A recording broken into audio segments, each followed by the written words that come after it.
Thank you very much.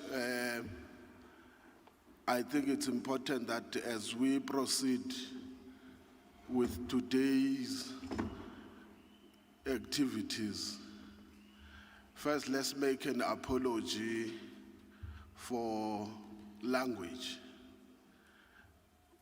We know that we have got 9 official languages in South Africa. Now, we assume, for the sake of the proceedings, that if you are in Gauteng, there is no one common, especially African language, we can use.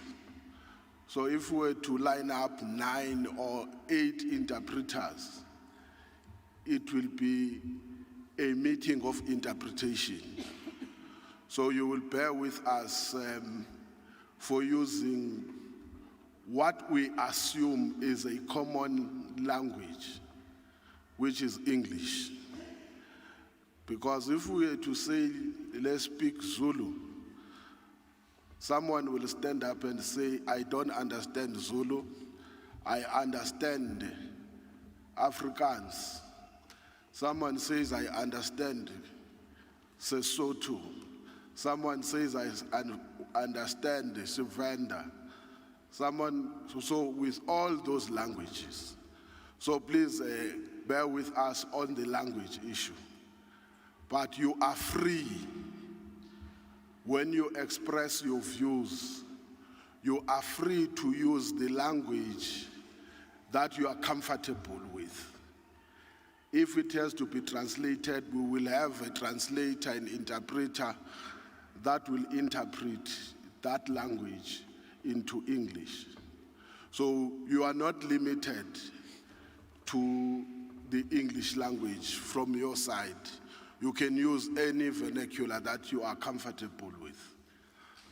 Second, I think it's important to introduce the delegation. We are the committee, to make it easy, we are the Committee of Parliament.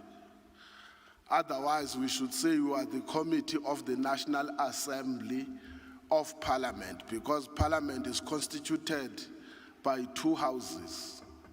It's the National Assembly and the National Council of Provinces, the NCOP. That's what constitutes Parliament. But for the sake of today, common language is that we are a Committee of Parliament on mineral resources and energy. From the far right, we have got Honorable Malinga. Next to her, we have Honorable Zungula. Next to Honorable Zungula, we have Honorable Kula. Next to Honorable Kula, we have Honorable Bilankulu. Next to Honorable Bilankulu, we have Honorable Langa. Next to me on the left, we have Honorable Masaule. Next to Honorable Masaule, we have Honorable Volmarans. I'm Mr. Luzipo, the chairperson of the Portfolio Committee on Mineral Resources and Energy. We are here. First, let's apologize with the slight delay. Johannesburg roads mostly are closed due to, I think there is a bicycle race that is taking place. So we've had that short delay. We are here as the Portfolio Committee, granted by the rules of the National Assembly, that before a committee deliberates on any legislation or amendment to a legislation, that committee has to sit and make a determination according to the rules of Parliament whether the nature of the legislation requires that you do consultations with the public or requires that you can attend to the proposed amendments as a committee without going for public consultations. The committee felt, therefore, that it will be necessary to make consultations on the nature of the proposed amendments by the Department of Mineral Resources and Energy. So it's important that I must draw the distinction from the onset. We are not the Department of Mineral Resources and Energy. The Department of Mineral Resources and Energy gets its oversight through the Portfolio Committee on Mineral Resources and Energy. So we're not the department. We are a committee that reports to the Speaker of Parliament or of the National Assembly. So the reason, therefore, we're here is to do those consultations with yourselves. We have been in many of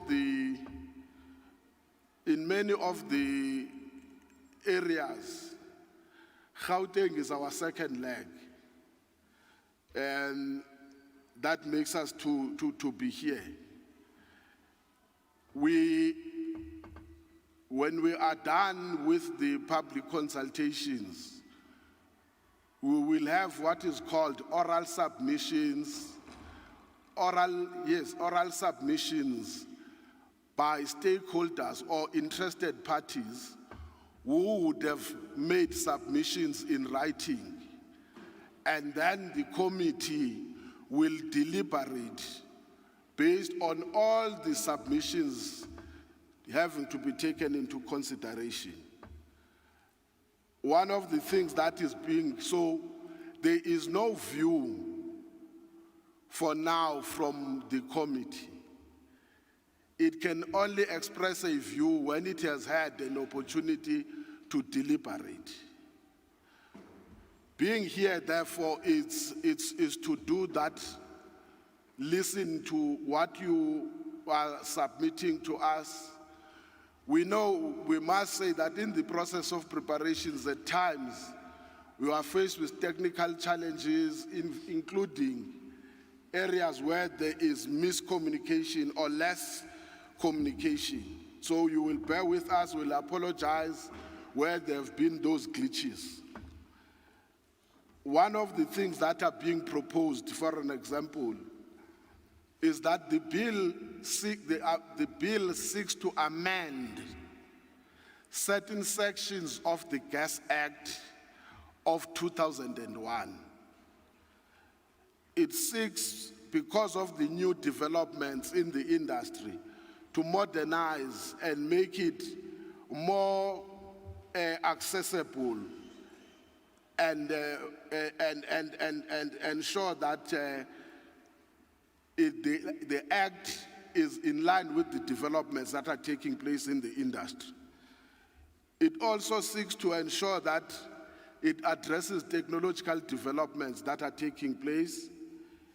It also provides some degree of cooperation between the public and the private sector. It seeks also to address a gap that existed in the Act. The Act, as it stands, is not clear, does not provide proper clarity on the sanctions in case there is non-compliance. And therefore, it seeks now to provide clarity on the extent of penalty, but also other actions that could be taken, including the review of a license of a licensee. It also seeks to address the issue of protection of workers as far as health and safety is concerned, protection of communities, and the protection of the environment. It also seeks to look at areas where determination could be made as far as exemptions are concerned based on interest.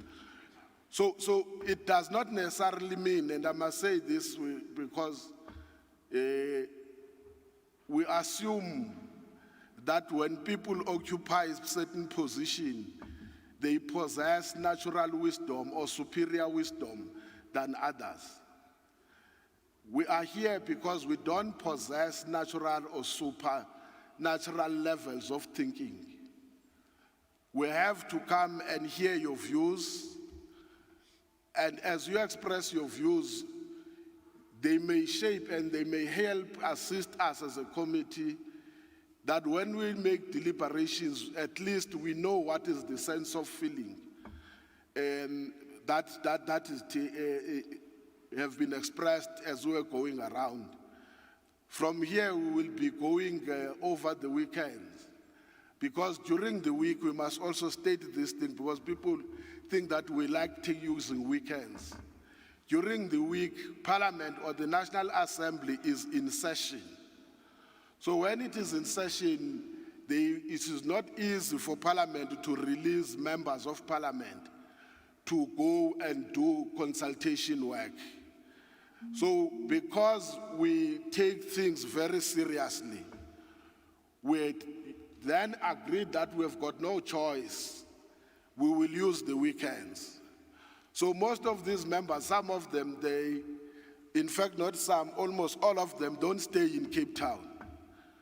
It means for the past 3 weeks, or for the past 2 weeks and the next week, they will not be at home doing this work, because tomorrow they must go back to Cape Town. And then on Thursday, they must go back to KZN. They will be lucky then to see their families probably next week, that week, Thursday or Friday. So we are taking this work very seriously, and we want to appeal to all of us to respect each other, especially others, the others also that have come sincerely wants to make a contribution. And therefore, unfortunately, we may not have the luxury of time. We must be considerate to each other for those who would want to express a view. Lastly, on this matter, on this issue, is that you are allowed, in fact, we prefer that when you open, or even if you close, to state whether you support those amendments or you reject them. You are allowed to support, to agree, you are allowed to reject them, but also empower us that I support because of 1, 2, and 3, or I support but 1, 2, and 3 has to be factored in or be considered. I reject because it doesn't do 1, 2, and 3, so that we know we can have a sense when we engage on what is the reaction of the people as they were consulted. So that is what we will appreciate. You are not compelled to agree, neither are you compelled to disagree. It is your own view, but it will be much more appreciated to get a sense whether is there acceptance, and then the motivation goes. Is there a rejection and then a motivation is given? Why there is rejection? We will appeal that let's try, because of the numbers, that we don't exceed at least. Obviously, when there is still time, we give people a second chance. Let's try not to exceed 5 minutes. If you have not finished in your 5 minutes and we still have more time, we will give a second chance again. Even if you had finished and we still have time, we will give you again when your thought comes back for the second time. So we will request at least, how many of these chairs? 1, 2, we take at least the first 8 hands. Now, I always tell people to say, if we were to give 10, it means that's 50 minutes, if it's for 5 minutes, and that 50 minutes means it's an hour. So can we take the last thing is that we will try by all means to follow the protocols in relation to the COVID regulations. So can we go straight, take the first hands that would want to make a contribution on the proposed amendments?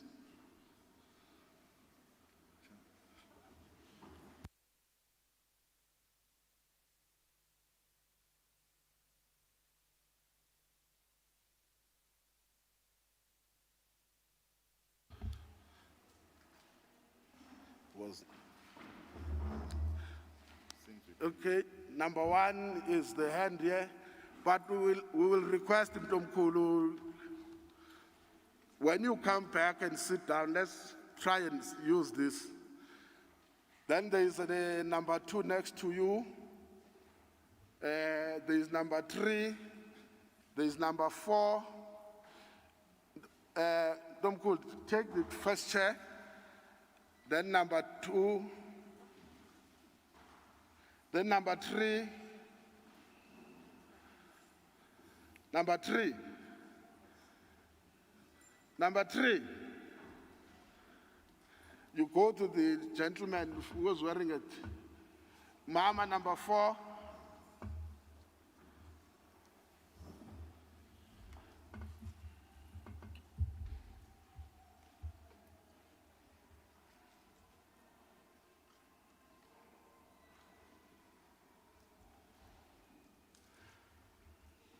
Okay. Is there another hand?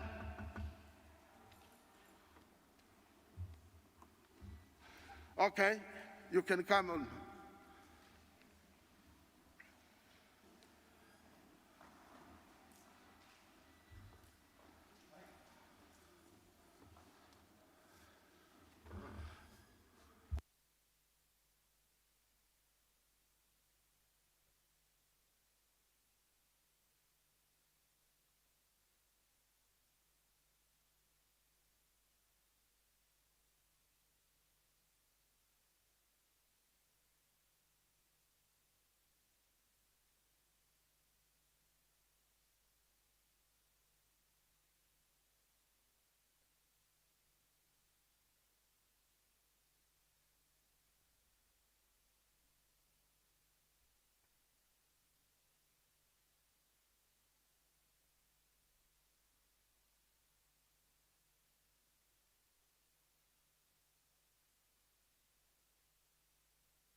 It's Martin Mazibugu speaking, and I'm a chairperson of Sanko, Etutuza. My worry is that I wonder how am I going to contribute, because we got this information yesterday. We've been instructed to attend by my leadership. And the issue right now is that my leadership is standing outside. They're not allowed to come in. Now, it's a problem insofar as how are we going to contribute, because we are a mandatory organization. First, we didn't get time to deliberate on this amendment. So the question is, how are we going to contribute? The other question is that why it was brought here, where it should, in our own view, is that it should be taken down to the ground in the townships, where there will be much more contribution as far as the amendment is concerned. So now, our plea is that, can you address the issue of our leadership outside there? It is worse in the sense that our RS is outside. So how then do we expect us to contribute and be fruitful in going forward?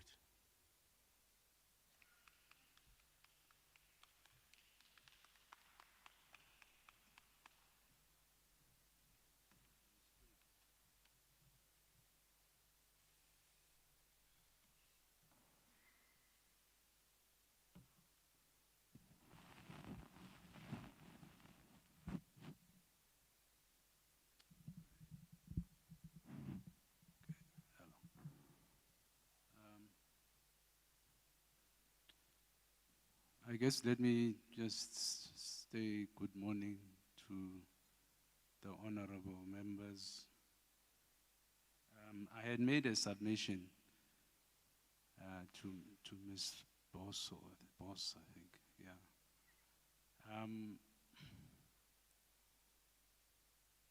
My submission in respect to the amendment bill really relates on one particular area, which is the sanctions in case there is non-compliance.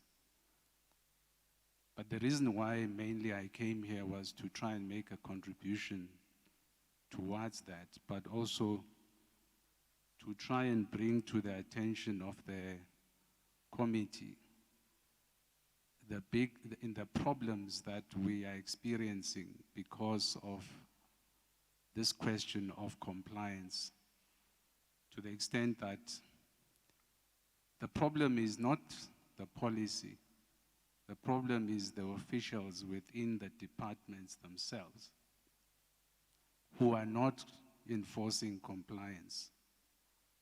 I stand here representing a number of historically disadvantaged South Africans who are part of a broad-based initiative, who have had first-hand experience from government officials, particularly in the DMRE, who are failing to enforce compliance.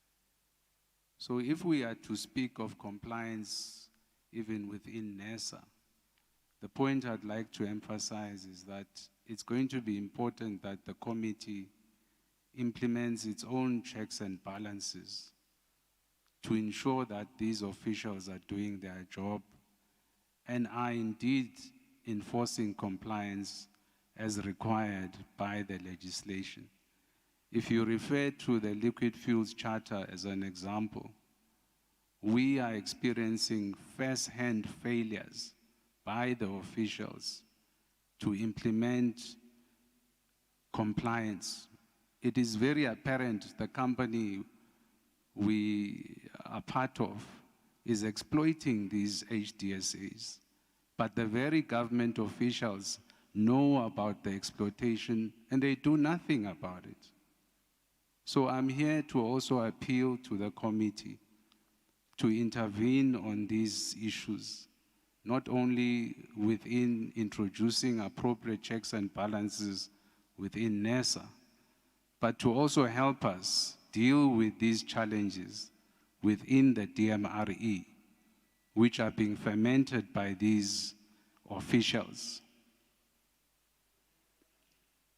So I'd really like to close to say, can the committee also intervene on the challenge we're experiencing with the DMRE and its officials? if we have an opportunity to present the details of what I'm talking about, we will indeed welcome that. If it means to come to Cape Town to present, we will do that to prove how the DMRE has been misinforming the committee itself, claiming that this transaction is compliant with the Act and that they are enforcing compliance, when in reality they are not doing that. And these people are being abused by these white companies who use them to get licenses and claim to you and the departments that they are compliant, when in essence, they are not compliant, and they are abusing these black people and using them as fronts. But it's sad to see that government, DMRE, is not doing anything about it. As much as we complain, they just ignore it. Now, why would they ignore it? Are they looking at the interests of this white company, or is it the interests of the historically disadvantaged South Africans? So we need your help to also deal with these things. Thank you.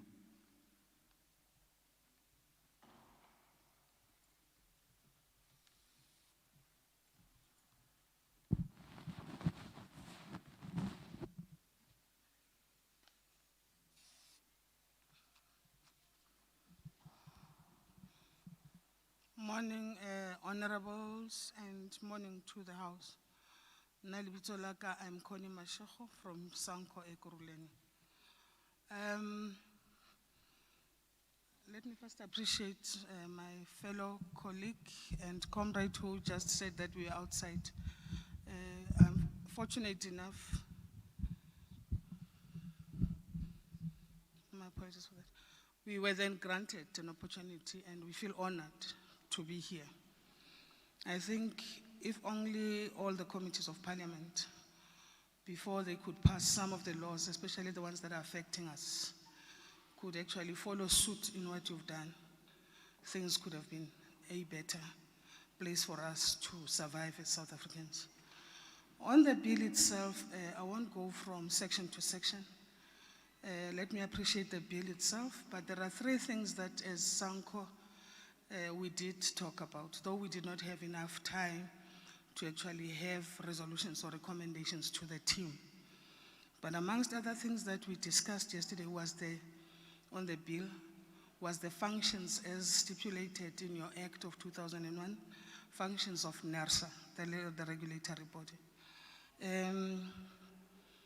We are very much displeasured about the issue of how the regulator, in fact, it's silent as to how you want the regulator to be on this one, because if it's not done correctly, it's going to be the same way it was done with the electricity one. The issue of tariffs, how they are regulated, the pace in which the prices are being escalated and added on, the generators. We had a very long and lengthy operation when it comes to issue of energy supply in our place of stay. Having a sole and monopolic distributor of energy being Eskom for years, and we are still struggling and battling to find peace and solace in our communities. So even this one, I'm expecting it to have the same impact. Why I'm saying this?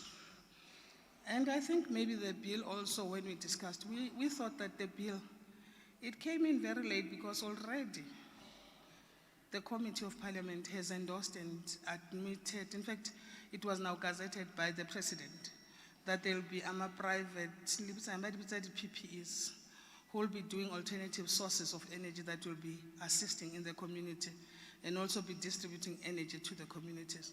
Already that is done. Now we are amending the gas one.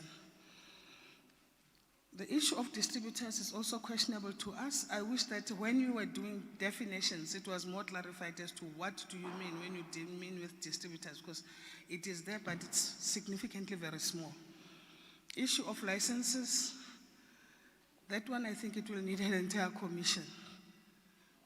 It needs the entire commission that will actually deal with the licensing for that function. Maybe let me quantify why we are saying this as Sanko.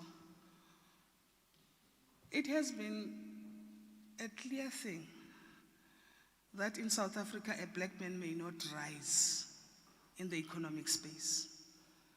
And this is one of the manifests. Why we are saying this? Give me one person who has the ability, or one company, to supply electricity to at least, not, I don't want to even say maybe the whole township, no, just a section of an industrial area who can supply. Let's start with the manufacturing and generating of that energy source. We are still taking the very economy that is stringent to the very oppressors, which we called capitalists. Sometimes we've got a very nice name. We call them colonialists. We call them imperialists. We know the agenda is not about that. But the systems that we have today still do not seek to find a space for the oppressed communities as to how do they relieve or get a relief from the system. Now we are going to move from the gas, and it's a bill which we appreciate, but why are we continuously not having a segment in any act that talks about the development? Because remember, we said we are a developmental state, but we do not give stages of those developments to say, stage 1, this is what we are going to focus on. Stage 2 of the developments, this is what we are going to focus on. But on this bill, I don't see anything that talks to developments of communities. It signifies, or people who have skills and knowledge, and we know where that knowledge is embedded. We know it's a fact. Out of 100, you can only get 2 from local communities. Nakhona, due to skill, when you recognize their prior learning or experiences. But we know for a fact, we don't even solicit for it to be, or maybe generate, or science to talk to most of the energy sources that we have. There's no way where we even add it on our curriculum for our children to actually learn.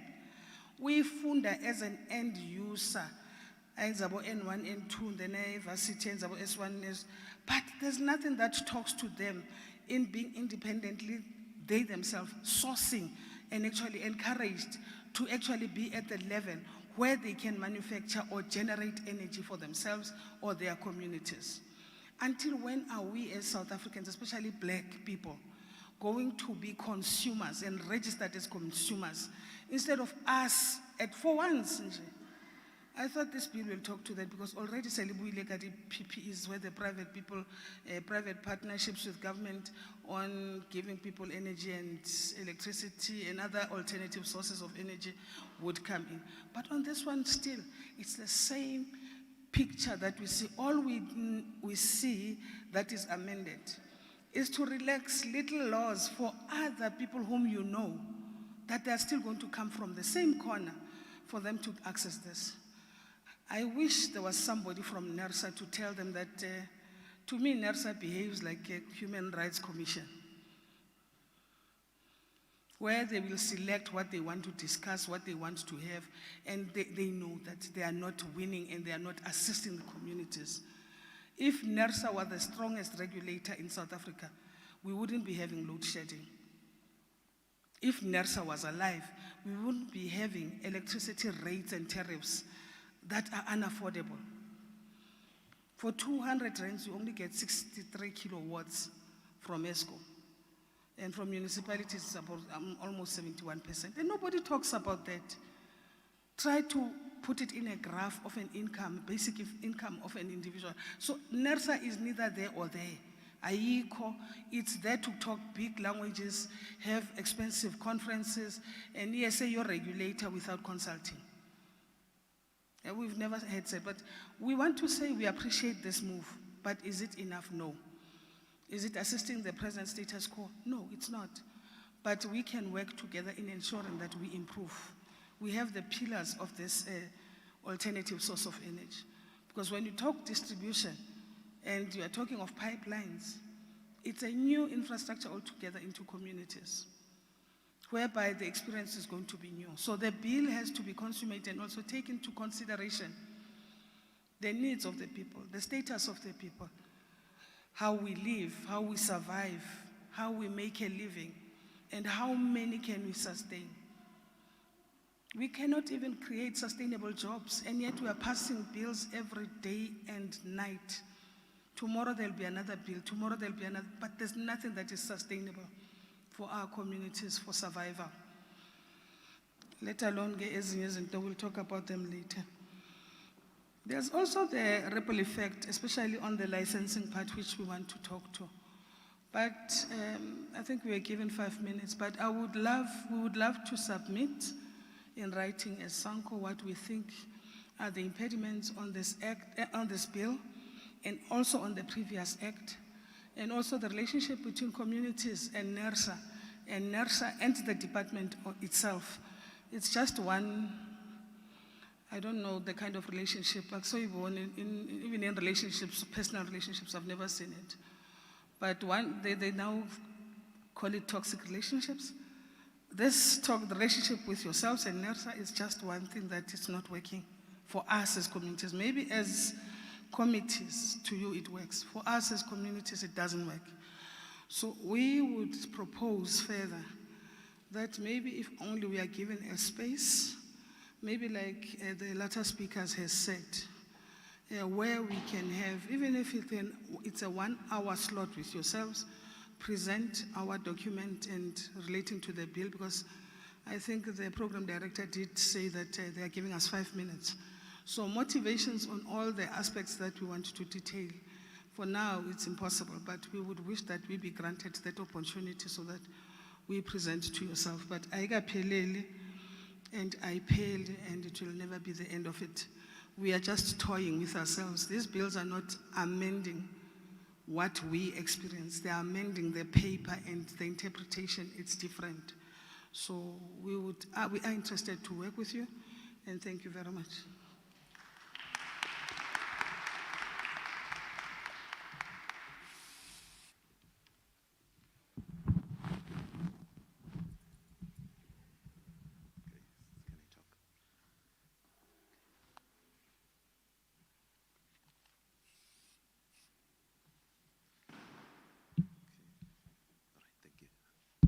Good morning. My name is Simpiwe. I'm from Ubuntu. So Ubuntu is an organization of black people who are striving in the gas industry. They present the black people who own depots on the gas industry. My submission today will be few. I just want to understand if the committee have any understanding of the value chain of the gas industry from the refinery until to the end user. Does the committee understand who are the suppliers, main suppliers of the gas, beside the big five, Afrox and others? But who are the suppliers? Does the community understand that about 98% who supply gas are foreign nationals? The 2%, which is estimated, are the black communities, like the Ubuntu, who are starting to strive in this industry. With that being said, has the committee had any chance to invite the black South Africans and understand their issues in terms of the issues that they are facing during procuring the gas from the refineries? Does it understand that a truck can stand up to 5 days to get a gas, but the big five, our Afrox, they are always there, they get the gas to distribute to the end users? So this is what is happening. If you want to have you are a black guy or a black community member, you want to supply gas, you go to Afrox, you approach Afrox. Afrox, I want to supply gas. Afrox gives you form to submit a business plan. Just to take a cylinder to supply to a customer, they said you must submit a business plan, which is going to take more than 6 months to be approved. After you've been approved, they're going to start selling you gas. The 9 kg on the market is 240. Afrox will sell you a 9 kg at 250. And then you have to go and resell. So how does that work with the, I see here you've mentioned BE, black empowerment, it is advantaged. How is the disadvantage going to strive in this industry? Because looking at the bill, I see that you are going to charge 2 million per day to non-compliance. How are the black community going to survive in this? Okay, you've mentioned here about the technological transportation. I just want to understand, what are those transportation technologies? Is the government going to fund Ubuntu about this transportation? Because Afrox, Easy Gas will afford that like nobody's business. It's something, it's nothing to them, but are you going to give Ubuntu are you going to fund them for these transportation technologies? Another thing, I understand that NESA is the, okay, as I understand, NESA is the regulatory body that give all the necessary compliances, they draft all the necessary compliances. I want to understand, in the board of NESA or in the team committee that approved this bill, is the Big Five affiliated? Is there any conflict of interest? Is there anyone from Afrox who is affiliated at NESA board? I would like the committee to check that, because you can find that we are sitting here, majority are black people, but we are oppressed by the monopoly capitalists.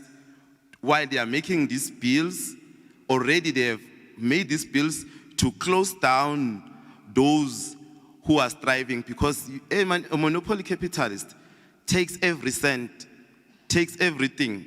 They come to depots to come and take 5 cylinders, while they have millions and millions of cylinders. So I would like to understand if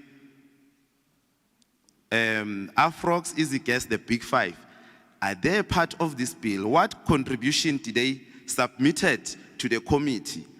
And we would like to be given the same opportunity to submit as Ubuntu, the same opportunity to submit our issues or our recommendation through this whole process. One last thing. Oh, sorry, is that one last thing? Oh, one last thing. I just want to understand, what is the government position in educating the organization like Ubuntu, and also funding? Funding is a big issue in this industry. You need a lot of money. What is the government position in funding the black community? You have listed a lot of BE here, but as you know, Afrox is not an African company. So how does the broad black previously disadvantage fitting in this whole dialogue? I thank you.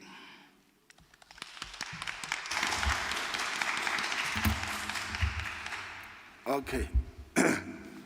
Thank you very much. Let me make this request again. This committee has not, those amendments are from the department. We are asking you, before we discuss as a committee, we are different political parties here, so we can't answer for government. The government is saying to you, here are the proposals of amendments. We are coming to you now to say, because if I were to answer some of your questions, these members have got every right to say, Chair, where did we discuss that? We are taking your views. Tell us, what is your take? For instance, let me make something that is coming up, but you don't.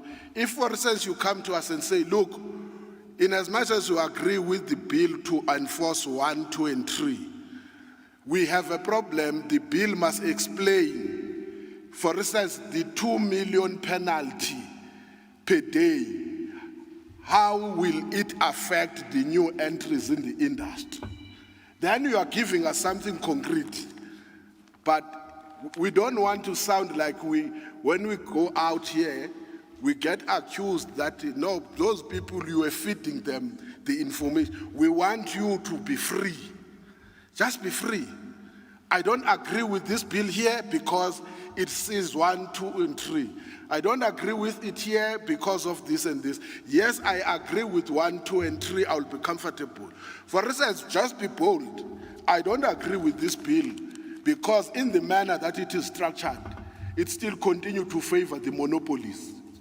That's a view. And you then explain to us how does it help the monopolies. You then say, this bill says it's going to help on the PEs, but there is this and this and this.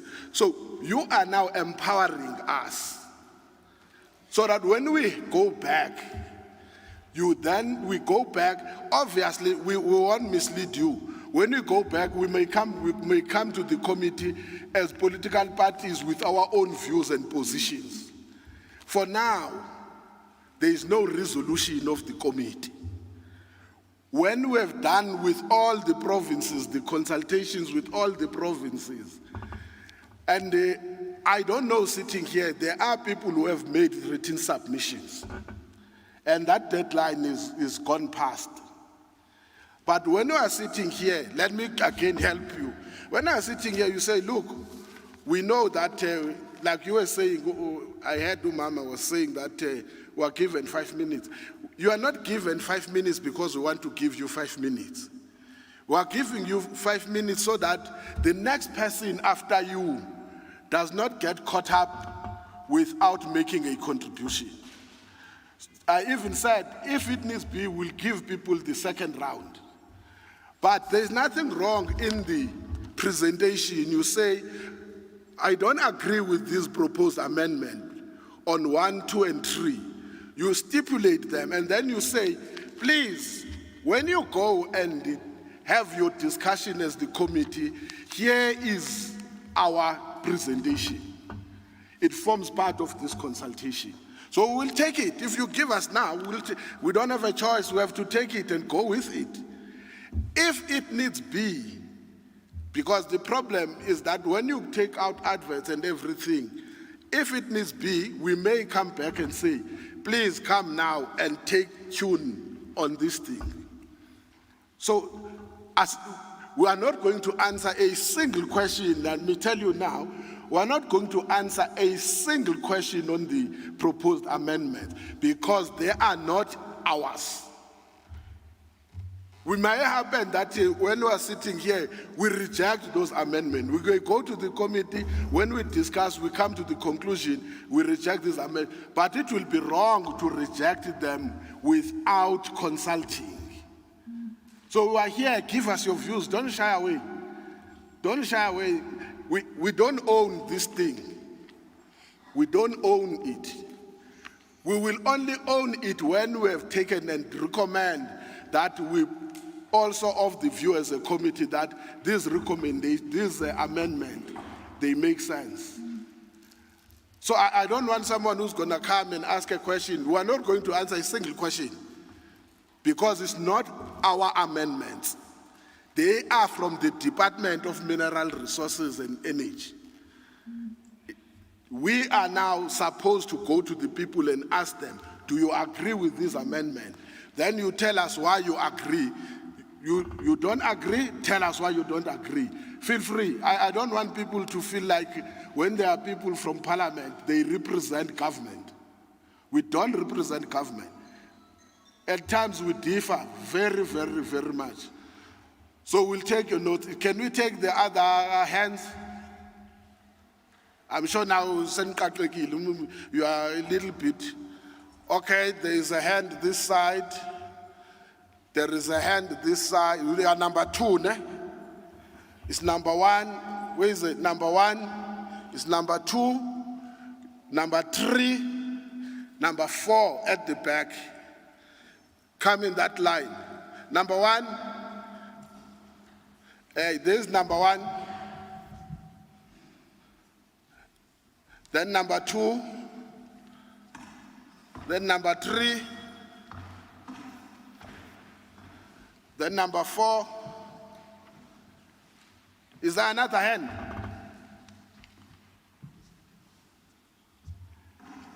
Now I know when you come to Ekurhuleni, you must take them 4 by 4. You are using, I'm sure most of your cars are 4 by 4s. Okay, come number 1. Oh. Sorry. You are free also. Just bear with me. My eyes sometimes I hear. Even there at the gallery, if there is a way, is there someone who can help us? So that if there is a hand at the gallery, it doesn't have to come down here. So you are free at the gallery. You are not observers. It's just that you will bear with us, good people. There is a certain limited number that must be here. So we are making a provision with the gallery because of the COVID protocols. Is there an extra mic some boat who can go up with an extra mic so that if there are people who want to make a contribution, they don't have to come down to here? What? Continue, Mdonkulu. Thank you for the opportunity, even though we little bit had the challenge coming inside. Then we are just now hijacking the process in the middle, of which at the end it disadvantages us. So you mustn't hammer us when you come in, because there are some of things that we didn't get because we're closed outside. But anyway, my contributions will be just limited to a few things. Number 1, with regard to the powers that are offered to the minister and the energy regulator. Because I believe that whatever powers that are offered to an individual or a board or a regulator, it must be in favor of the community. Right now in South Africa, we are facing challenges in terms of energy. And as we're facing energy, there is a need for us to have an alternative energy. And gas becomes part of the alternative energy that we need so badly as a community. So I'm worried, I want to talk on that background, that today, whatever sort of energy mix that we come up with must be in favor of the community, instead of making it a business. Because energy today is a basic need for each and everyone. For us to survive, we need that energy, you need water and everything. So we need to look into the issue of privatizing the energy. I believe that it's time that the government took control of the energy in our country. And then if there's a need to partner, the partnership cannot be with the private sector today. The partnership should be with the communities. If we are taking the issue of energy back to the communities instead of the private profit-making companies, it will be able to assist all of us. Because today, you can't do anything if you don't have an energy. Well, I'm speaking here because there's a sort of energy that is coming through. So we need to take it as a universal need instead of a profit-making mechanism. I think Sanko have already covered some of these things. I just want to come to the powers of the minister. In that part that term of in number B, whether or not the person who intend to construct, manage or maintain or operate are required, the required gas facility or services is an organ of state, private sector party, including cooperatives. I would like us to, my proposal is to remove that part that talks about a private sector party. We can't be having a private sector party in the community that's going to take charge of our energy. So if we can, I think it's there in B, and then it will go to the C and E on 28B. And then there's another part that I'm worried, it's the conditions of the license itself. In terms of the conditions of the license, it should include that the license should be issued provided that the community is involved in the project. It can't just be an individual. It must be a talk about the community as a whole in there.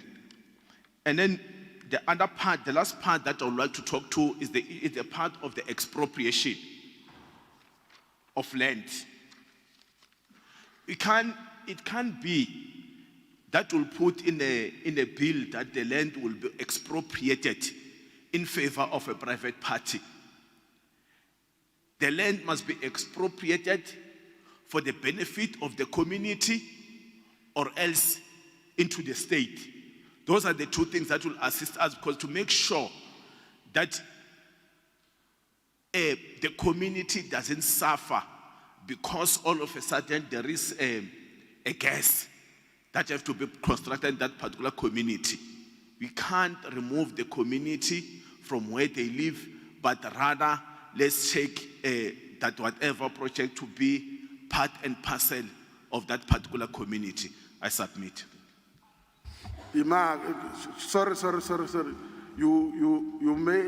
I don't want to because I'll be seen to be non-objective. The only thing that you missed in that input is to share your name and surname. Okay, okay. So that it's on record. Okay, that's fine. My name is Keisha Smabaso, and I'm a coordinator of Isanko in Tembisa, Captain Park area.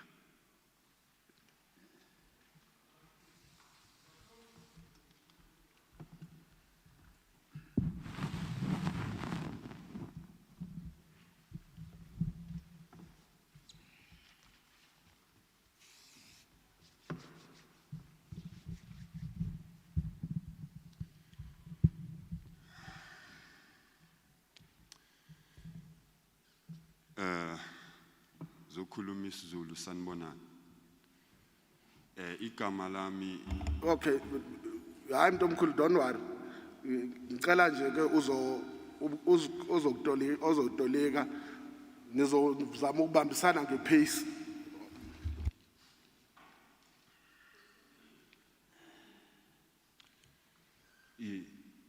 ya igama lami nguMnyamezile.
Good morning. My name is Nyamezeli, and I'll be speaking isiZulu. Yebo, sema Mnyamezeli wakaMakhubo. My name is Nyamezeli Makhubo. Member yeSanco Ekurhuleni. I'm based at Tsakane. I am a member of SAMCO at Ekurhuleni, and I am based in Tsakane. Tsakani. And I'm an ex-combatant of APLA. Since ngibona sikhuluma ngawo ama minerals, As we are discussing the matter of minerals, yes, sinama challenges ekuhlaleni. we have challenges in our community. Ama challenges akhona ekuhlaleni, we've got youth as a manufacturer this gas. Our challenges in our community involve that we have youth which manufacture these gases. Yes, so the problem within the community yethu ukuthi the community yethu ayinikwa amathuba, especially youth, ayinikwa information. The problem in our community is that we are not given opportunities, especially the youth. They are not given information. And to that kuleyo youth leyo sine youth enga manufacturer igas. Among that And, youth, we have youth that can manufacture gas.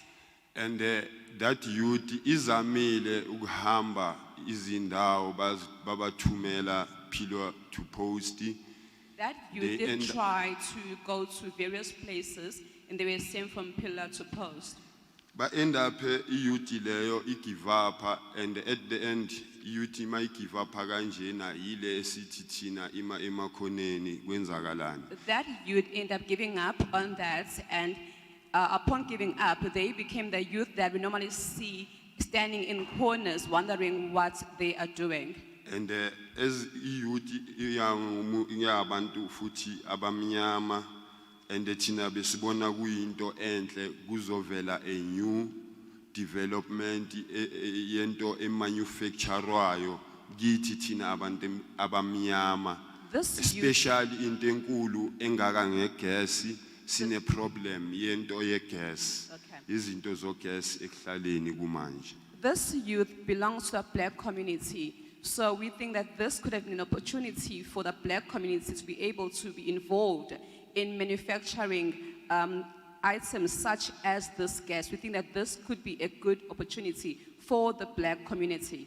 Yes, because futhi enye into this youth singasho ukuthi assets for our country, because they can even educate other youth how to produce or manufacture that gas. And le youth enkhuluma ngayo akusiyinto enzima ukuthi bangabasiza futhi. This To youth can start- actually be regarded as an asset in the country, because they can be able to learn, manufacture, and also teach other youth about this. So we don't see this as something that they can fail in doing. It is something that the youth can be able to manage.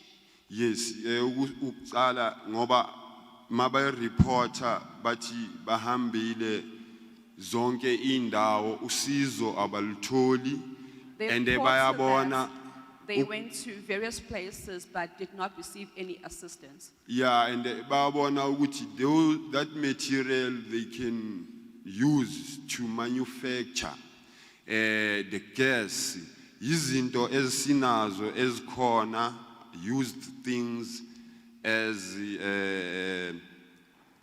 izinto nje izinto esihlala zikhona every day, should into etholakala every day. And mangabala iTsakane iyodwa, they can produce even I don't know how many gas Material that, abangayiproducer. the material that is used to manufacture gas is available on a daily basis in our communities. And I believe that this youth can be able to manufacture a large number of this gas, because the material is available on a wide range there at Tsakani. Yes, each and every minute and each and every hour, that things zikhona, just the baba deny ukuba assista labo bantwana labo, bayile esikolweni basebenzisa neimali zabo. As I've mentioned, Eziningi. that the material is available. It's just that these people are being denied the opportunity to manufacture. Also, they did go and study to do this work. They use their money to study to do this work. Ya bahamba baya kwezinye indawo njengoba babangatholi usizo and bayakhala ngokuthi futhi abaphathi abaphethe izinto ezifana nazo lezi ama minerals and energy sinama challenges They, bakwenza kanjani ukuthi bangalitholi usizo because bona nabo bangaba usizo futhi bangaba usizo ecreating ama jobs since futhi ijob eSouth Africa lileka sibona kumanje kunabantu abadilizwayo emisebenzini and sinabo abantu abangacreate ijobs since sibhekene futhi nama challenges afana nawo ama mineral and so resources. they have been to very many institutions seeking for help in this mineral and energy sector, but they have failed.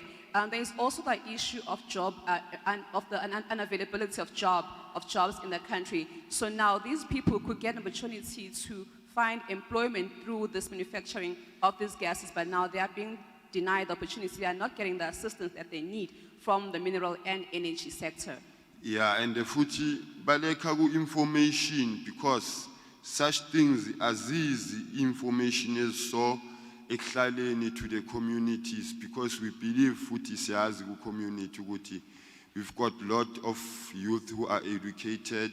They also lack can information create- because this information is not filtered down to the communities. And we do note that we do have a lot of youth that is educated. Then they end up asking us leaders ukuthi kanti bona bancedeka kanjani because bayabona ezinye inhlanga ziyancedeka kakhulu abamhlophe bayancedeka even ngama fundings to start their businesses. So they end They up can- asking us how they could get assistance because they see that the white community or the other races are getting assistance. They are able to get funding. So how can they be assisted? And enye into esikhala ngayo abakhala ngayo youth when they go to the other offices who laba kufike bakhulume ngento yabo iplan labo ama ideas wabo bese bayantshontsha ama ideas babone ama ideas labo bona bawapresentile to those department sawayenziwa abanye abantu like labo bama company amakhulu like So they big do fives go and so to forth. the departments and present their ideas. Then the ideas are taken and implemented without them being part of that. Now then they wonder how come they are seeing their ideas being implemented by the bigger companies. And njengoba kwenzakala kanjalo bagcine balahla ithemba and one of our youth yagcine izicishe izibulala sithola egarage because inqondo yakhe beyangasazi ukuthi kahle kahle yena empilweni The youth mele aphumelele kanjani because he has a skill to manufacture a gas. The youth ends up giving For us in losing South Africa. hope. They lose hope. So far as that, we found one member of the community who is a youth trying or about to commit suicide because he was or she was confused, not knowing what they can do to make their lives better because they are educated and have the skills to manufacture things such as gas. Yes, so into esicelayo ke besicela ukuthi this department must come on the ground to the communities and make arrangement to meet the communities and talk about these things so that abantwana bethu bazos availa abakwaziyo ukuthi bangasiza ecountryni about manufacture yonke lento lena even nomnotho wethu nathi ukhule eSouth Africa ngokuthini manje we've got black communities who can manufacture who So can that our even youth can be able to avail themselves for these opportunities because they are able to manufacture items such as gas. And also there is the issue of the economy of the country. They can assist in developing the economy of the country. of the country. And By doing that, it will help even to change some of the systems esisebenzisayo, like now sihlushwa igesi. But this youth engikhuluma ngayo, njengoba ngikhuluma ukuthi ngamanufacturer igas, angikhulumi only ngegas. They can manufacture igas, gas. They can manufacture petrol, the youth engikhuluma ngayo. They can manufacture even igas le besikhuluma ngayo ukuthi mawuyithenga i9 kg uyithenga ngabo 250.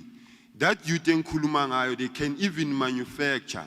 So the problem iyodwa ukuthi abatholi usizo ukuthi mhlambe nabo they can have a land or babanikeze a big place where they can start. Then they fund them with the assets that they are in need of ukuthi baqale uproduce that gas. Then from lapho they can hire lot of the youth who are interested or who are skilled or who are educated to manufacture all those things. So mina bengifuna ukubeka lokho ukuthi sinakho ukuthi thina ecountryni yethu singalwenza ushintsho ngokuthi sinayo iyouth abantwana bethu abangama starter fresh to manufacture such things, gases. Because esikhathini esiningi sibulawa into eyodwa ukuthi abantwana bethu abazi ukumanufacture, they are babathatha babayisa emazweni angaphandle. There is an issue of electricity in our country. So this youth is able to assist in manufacturing gas, as well as petroleum, and many other things that they are able to do. So there are opportunities that these youth can be able to participate in. We also find that this youth, the children from our country are being taken to other countries as well to go and work there instead of working for the benefits of our country. And then mabasabuya kuma Sorry baba, sikuzwile. ngiyabonga. Manje angifuni sigcine nomunye mezokwenza lokhu kwenzayo. Sikuzwile ukuthi inkinga yakho ngabantu abasha abantshontshelwa amakhono wabo abakwazi ukwenza izinto kufanele kudela kabantu into engizokusiza ngayo. Uyakulo baba. Yabo lo baba ofake ishetheli elicheck okwa small business. Secretary of small business. Tata nje wena imininingwane yakhe ubusu yambhalela umtshela inkingo onazo ezikhona especially kubantu abasha. Ngiyabonga. Ngiyaxolisa ukukhatha ngenzela ukuthi nabanye bangafiki bathi yini kuthina usinikeza ungasinikezi ngokufana nomunye. Okay, ngiyabonga. Okay. Thanks. Next.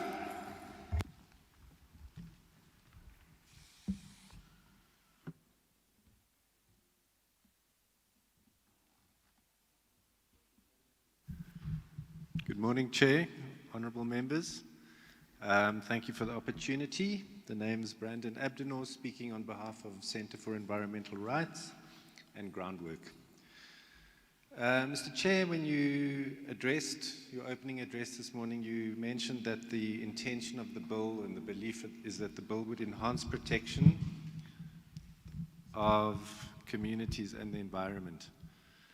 It is our contention that in certain respects the bill in fact does the opposite and waters down or removes some of that protection. Looking at clause 25 of the bill, which deals with the handling of confidential information, this is worded to lean very heavily away from access to information and administrative justice. Now we understand that there's a dynamic tension between handling sensitive information and ensuring, on the other hand, that parties have sufficient information to know what's going on and to be able to protect their rights.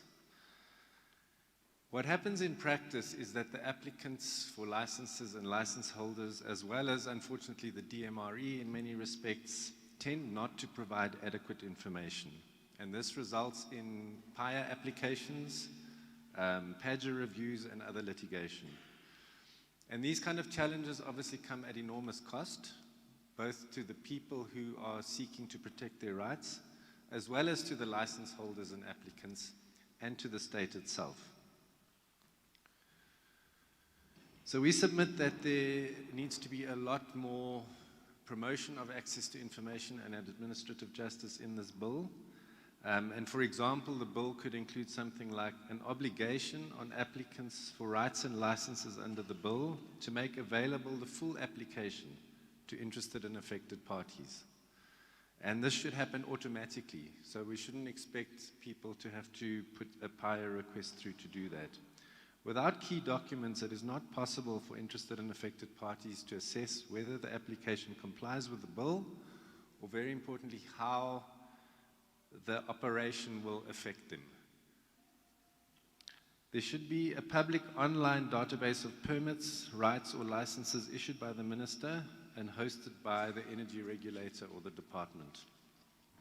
And we also believe there should be an obligation on the energy regulator, on the department, to make all delegation of powers by the minister available to the public automatically. Again, we need to see people being able to access that information easily in order to protect their rights. Then, Mr. Chair, honourable members, in terms of clause 20, compliance notices. So we are concerned that this clause seeks to regulate an area that is already regulated by the National Environment Management Act. Because what stands in the bill is that the clause aims to provide for instances where the energy regulator may issue compliance notices. We are concerned that the minister, by extending these powers to the energy regulator, has irregularly sought to violate the one environmental system in the bill. And then finally, Mr. Chair, we saw yesterday that there were complaints about people being excluded from these hearings. We've heard them again today. I've certainly witnessed a large group of people being kept out of this hearing by a considerable police force. I don't know what's going on in this particular matter, but I do know from experience that if that kind of thing's happening, it's because people are feeling excluded from the decision-making process. And that doesn't bode well for this process of this bill, and it doesn't bode well for the activities that are going to be regulated by the bill. Perhaps it would be a good idea for the committee to speak to the organizers and the people outside to find out what their grievances are. I thank you.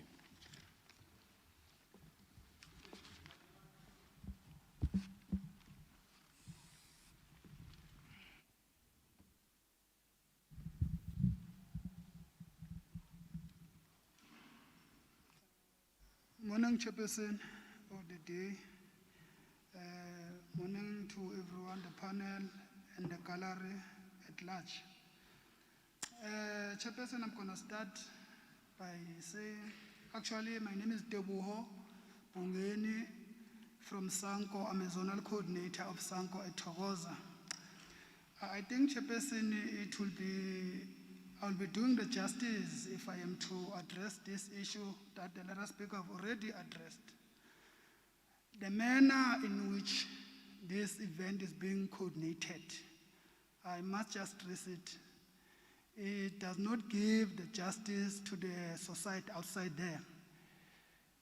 I think before we came here, we had a lot of challenges, questions that were brought to us that this bill is here to be imposed. Because what normally happens, especially to me who have been attending such events, what normally happens, even if we were to object the bill, because of this bill, if I am to tell, it is here to exploit us as a black people, because there is no proper consultation that have been done to our society. That on its own, before we go inside to the bill, on its own, it's unfair. It's not a justice to the society. Because the same bill, if you go through it, somewhere, somehow, it repeats some of the old sections, old policies that have been there and exploit these South Africans. So it is something that I think as we are sitting there, as the multi-parties, that we need to address. Sharply so to say, guys, as this committee, we've been consulted on Pagati. Because of, if I am to check on my far left, as I'm standing here, I can tell you, most of the people who are in this gallery are from Sanko. we are being convened as this region of Ekurhuleni because of we are united. Now we came as a Sanko, but where are the other civil society structures that represent the communities? Where are the representatives from the FPO? I'll mention a lot. The business, we have so-called Katoras Business Forum here, Thokoza, whom knows everyone to each and every corner of the society, that person is running the business there. But they're not here. Now it's a concern, that one, HPC. I must stress it. Going down, coming to the bill on its own, under the regulation of tariffs, minister, the powers of the minister, the clause of compliance notice. Those are the issues that need more time to discuss. I've already Mekoni explained. They need more time because there is no inclusive of the stakeholders to the society. Not in this day whereby you will assume or think that I can still trust the law enforcement. If I am saying we want that business, that structure to be shut down, that have opened the gas behind our yard back, which is not conducive for healthy in terms of hazard and environment to our society. Those are the things, Chairperson. My proposal, Chairperson, will be to say to this gallery, without trying to inconvenience the event or undermine the event on its own, will be say to this gallery, let us reconvene this meeting. And when you reconvene this meeting, take this meeting to the township straightly. Because we came here by taxis. What about those people who are not mobile, who are not driving? They're not here. And those people, most of them, they're driving cars. They're not driving cars, and they're not here, Chairperson. We have situations. You go to the industrial zone of our road. We have company, Afrox, so many companies there. Fly-by-night companies, some of them. They are producing this gas, and that gas is not good to the society. And this bill does not talk to that. It just speaks to the penalties, but it does not speak to the compensation of those people. We've seen whereby people are being affected by such gas and request the compensation from the government, but not being assisted. But if indeed the stakeholders are not involved to this bill, as I've gone through it, Chairperson, it's a crisis to our society. We must just assume that the committee is here to impose the bill, but you have already mentioned to us, you say you are not here to impose it. Then, in that fashion, Chairperson, because of, like the last speaker have said, there are people who are outside. I can tell you, as much as we came inside as a Sango, it is because of understanding the structural and the discipline that you have. But we should be behaving like them and sit outside because of what they are raising. It is what we are raising to say we are not consulted properly because of we need the time to discuss this. We can't have in this country where we have ministers who do as they wish, given the powers that I see here. And with the power that I see here, I can tell you it means we're still gonna import external forces to come and exploit and produce the gas for South Africa. It's a challenge, which means now, what does that mean? It means allow us to go and engage about this bill so that we are able to tell you that here are the policies that we want to this bill in terms of amending it or implementing, so that this Minister A or Minister Z doesn't have these powers. Because if this minister is going to sit alone and have these powers, I'm telling you, this last speaker was here who was saying young people and everybody here, there, and there are not being empowered. Indeed, that is not going to happen because you are giving the minister powers that we as society will feel like they no longer need them, but Mpakati need to own their country. So, Chairperson, in summary, I'm saying we are objecting this bill. this bill, we're objecting this bill. We need the proper consultation. We need the time to be engaged. And you must make sure that you have the coordinator or the convener of this event must make sure that outside of this event, he have the people that they will going to absorb as a tax team, take them so that when you come in future, we know. And you're not just going to come once at Ekurhuleni. Ekurhuleni is big. You need to visit maybe 10 times Ekurhuleni before you are able to say, I'm endorsing. I don't care how you treat other provinces, but I'm talking about the Ekurhuleni because it's an economic hub where we're dealing with the industrial zone, where the economy of this country belongs to. I'm going to stop on that.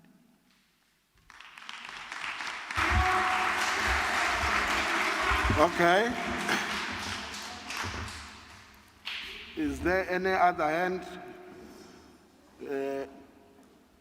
Again, yes, Mama. And then number 2, then lastly, the Chair. Where?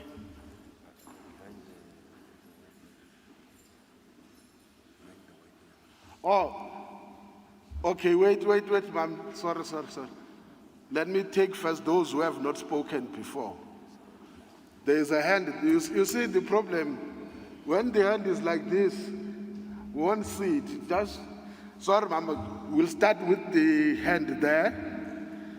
And then this one, and then you'll come after this one.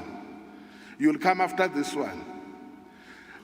I'm giving first those, please, I'm giving first those who have not spoken before. Then you will come after this person. Please, ma'am.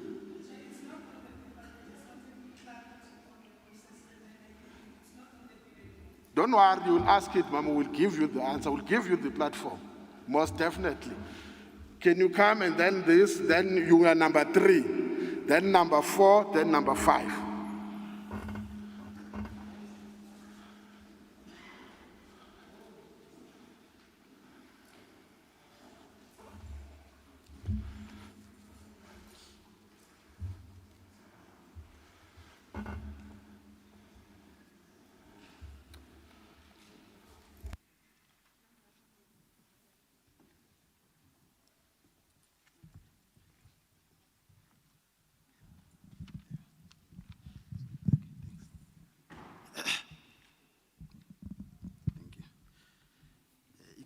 Elfas wakasithole.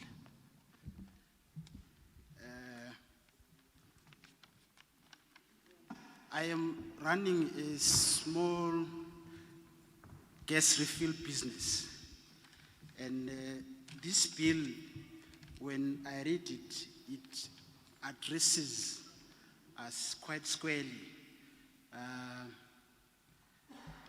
There are a number of issues that I would like to raise. On the objects of the bill, it says there's one that says to promote broad-based black economic empowerment. Well, it is quite a brilliant idea to do that, but when you look at it closely, what we have seen generally is that the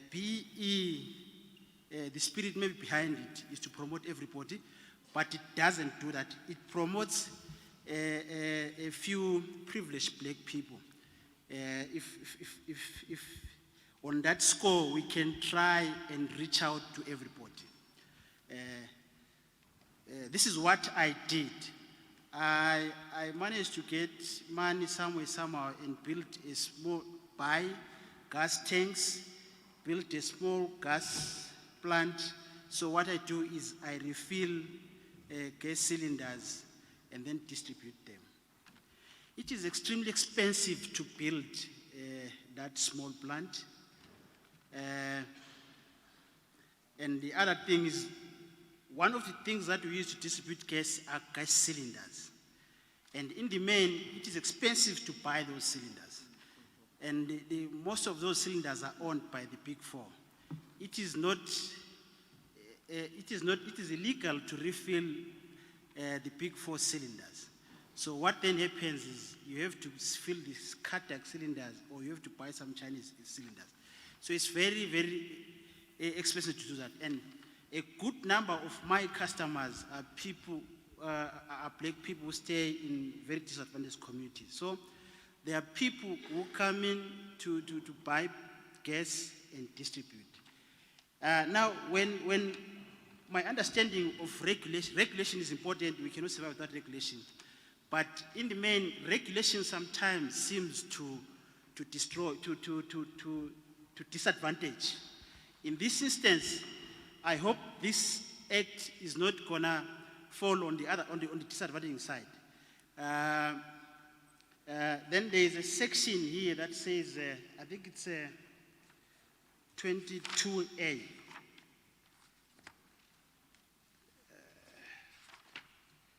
22A. It says, an applicant for a license to construct a distribution facility within a particular geographic area, exclusivity, which means, if my understanding is correct, is to say within a particular area, there can't be an individual who's given a license to supply exclusively in that area.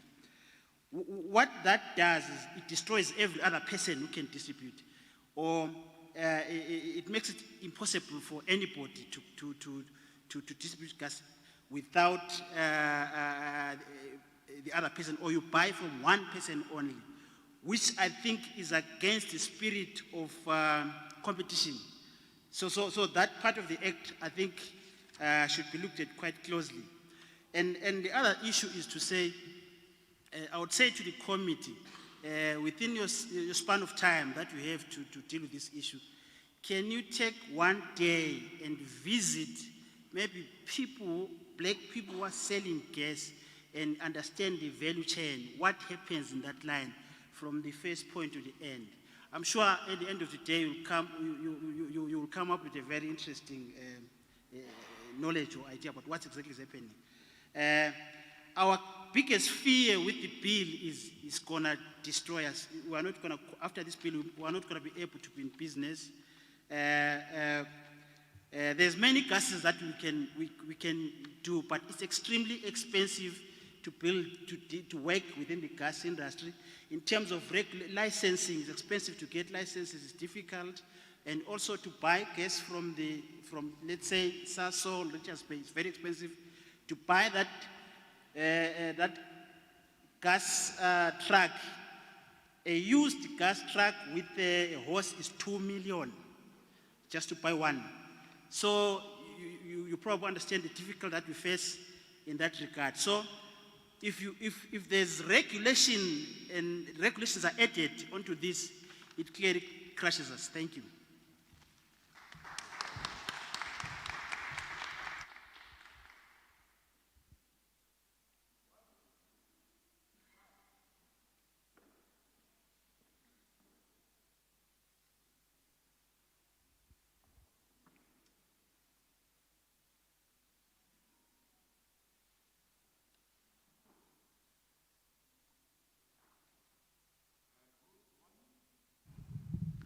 Good morning.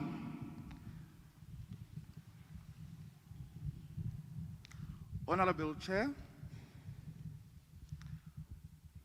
honorable community, Honorable Langa, we honor you. Sanko, thank you for coming through. We started this yesterday in Swane.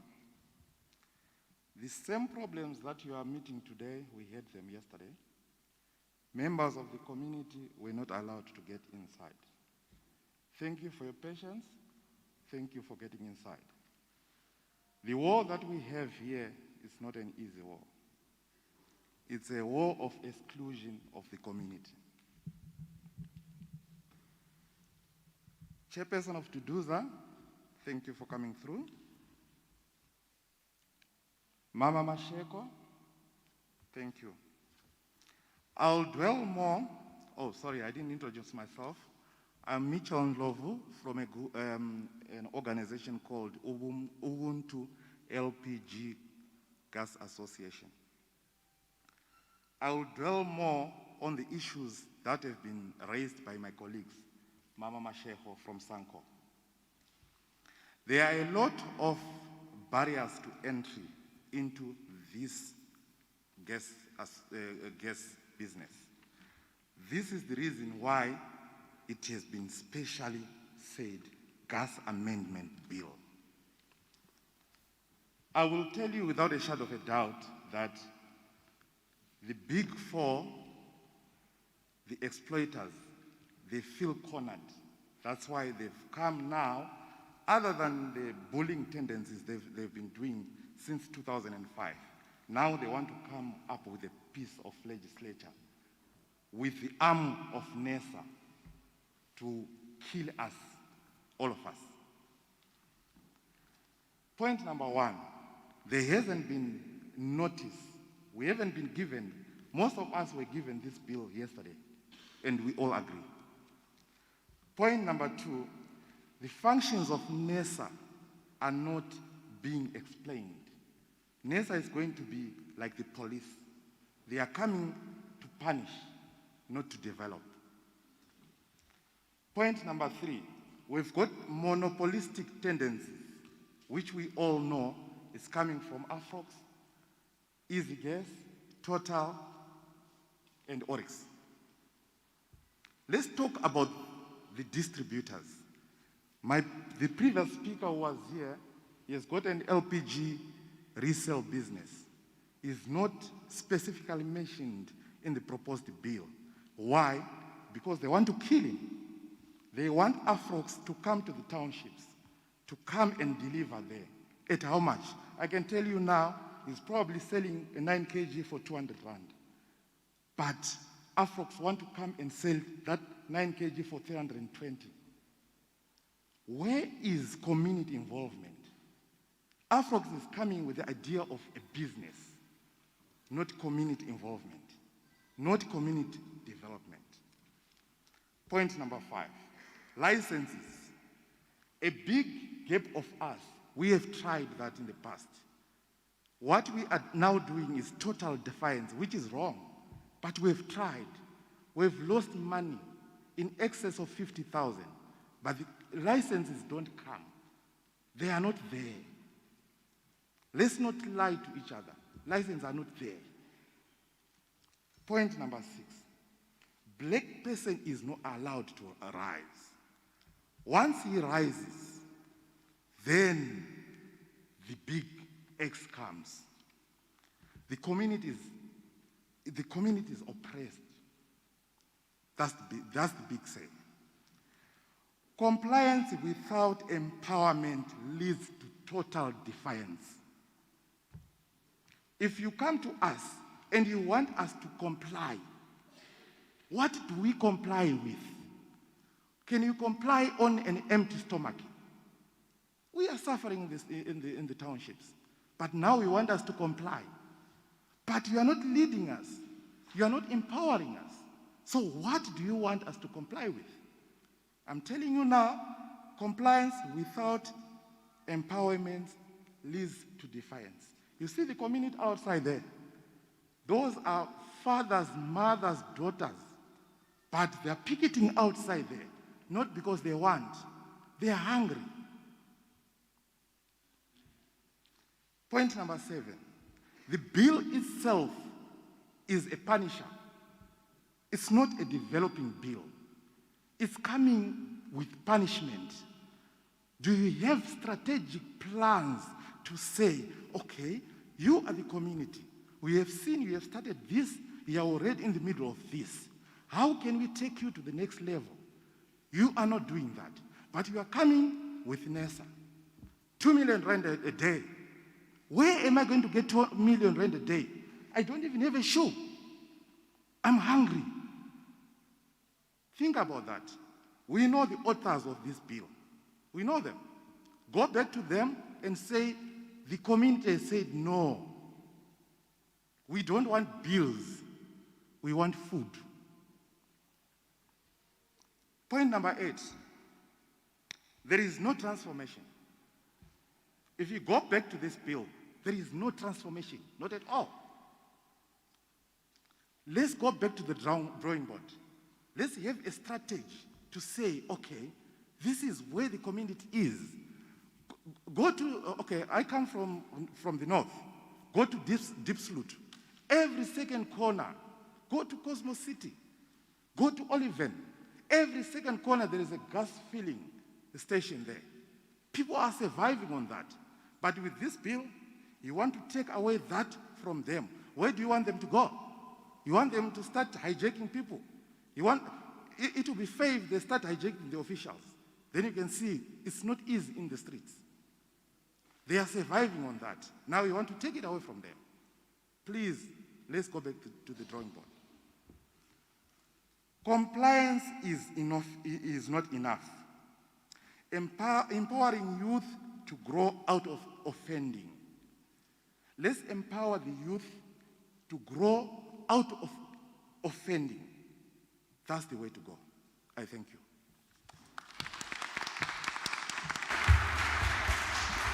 No? Can you come, ma'am?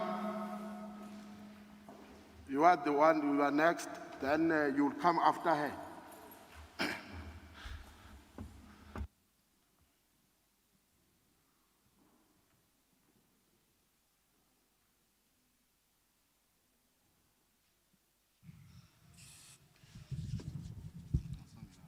Chairperson, and the committee again. You know, there are two things that are a bit worrisome to me. Maybe let me start with the disclaimer that you detailed to us. One is that you're not going to answer any questions, and this does not include you are separate from government, if I heard you correctly, but I'm subject to correction. You know, there's one thing that hurts. Sometimes it tears me up to see leadership who use, you know, I don't want to put it in a way that it can to be rude, but I don't understand how we want to treat each other, especially as blacks. You know that not everyone who participates here can actually master a document, how to read it, go section by section, analyze it, and give you a feedback. For example, if I am to say, I want to argue the functions of a NERSA or a regulatory body, let us go to this section, maybe your Act of 2001, Section N, Section F, whatever. But not everybody masters that. I thought the committee is dependent on its officials and administration seated there. As people input, for each and every input they make, you have topics or maybe titles. Say, for instance, they argue the issue of licensing, for crying out loud. It's easy for an official to say, when it comes to licensing, this is what the entire community, or maybe the submissions we received today, this was the inputs that we received. When it comes to the issue of tariffs, this is the comments that we had. The team should be able to do that. But saying to the House here, knowing the backgrounds of especially the black communities, I'm not speaking for those, there are those that are fortunate ones who can actually analyze a document and do it. I can also do it, I know, because I've been trained to do it. But it's not for us to come here and say, how sorry, section mang mang, or sorry, category mang mang, or sorry, Act of 19 mang mang. Sometimes it stifles inputs. That's where we are where we are because of that attitude. I'm begging you, out of love as a sister to yourselves. These are our communities. This is the reflection of South Africa. Let us embrace what they have to say. And the officials must assist by categorizing each and every input where it should be embedded or it should be registered, because we should register every input, even if it can sound how stupid. You can learn from a madman someday. The strength that he goes through, even if the mentality he has does not work, but it can teach you something. So all I'm saying is that I'm worried about that. The second part that I'm actually worried about is that the bill has got so many segments that it talks to. But above all of these things that we have, as I said, I know for a fact, because I was part of that, one of the hearings, where you were adopting private service providers for electricity. And it still amazes me. Maybe let me say it, because you are not government, like you said. I don't know whose parliament, whose government, but you know where you are. But let me raise it. We are having a very strong view as Sanco that maybe you are pushing ESCOM, or ESCOM is pushing itself, or reflecting as if it's lame or yakruka. We are not buying it. Number one, ESCOM is using a very abundant commodity to generate electricity, called coal, sorry. And that coal, we know for a fact, we are exporting it because it's there in South Africa. We are exporting it to many countries. Today we are having load shedding, which is not something that when we raised it, they said, no, our power generators. Now we are coming with another cocoon now of gas. It's going to be the same story, mark my word. Because we are not here to actually challenge the issues, but we want to always be confined to a black and white paper. Are we confining to this one? What will the Concord say when we do this? What will Kwebane say? What will the public protector say? Because we are not there to amend what is supposed to. Our systems does not talk to amendments of acts. That is conducive for our communities to use, to utilize. That's another thing. So we are saying as Sanco, we are not putting a blame game to yourselves. We are working with our communities. We know where we stand. Remember Sanco's constitution. Each and every department, in fact, or services that are provided for, has got a head that leads. So we've got so many champions within the system of Sanco. So we are saying to yourselves, we are willing to dialogue with yourselves. We don't want any catering, we don't want water, we don't want tea, we don't want lunch. Give us the venue, we'll avail ourselves. Because this is just not on. And it cannot go this way. We are being subjected to something that, and it won't be long, you'll be telling us about the nuclear amendment bill. And that one, we are waiting for it because we are still having the resolutions from the WSSD year 2000 and, if I'm not sure, 2004. And we've got a trail up until now. So we still have that trail. Nobody can lie to us about Kuberg because we still have the founding documents when you said Kuberg was safe. You don't have the dumping site for nuclear. But today people are now saying nuclear can be another alternative source of energy. We still have those minutes, we still have those records. We haven't forgotten. Even the gas one, we are still silent, but we know the pillars of the gas power and why was it not used in South Africa. That is why when we are saying to yourselves, it's a new ball game altogether because the infrastructure that's supposed to supply even the communities, it's a new model of the infrastructure. If you read that first document, the purpose of it, it says remodeling. Before the amendment bill, it says the purpose of the bill is to remodel. But then let me leave it at that. But I'm saying to yourselves, colleagues, if we are going to have you as being you and us being us, there won't be any progress. But if only we share ideas and talk more of each other, conversate, confer, until we reach an amicable solution, we'll develop skills, the outlay, supply of energy, because by the way, it's a right for every South African to have energy source, whether it's paraffin, gas, or whatever, but it's a right, like it is with water now. But then I'll leave it at that and say, subject yourselves put yourself in a platform where everybody is you are easily accessible. We can reach you and share ideas with yourselves.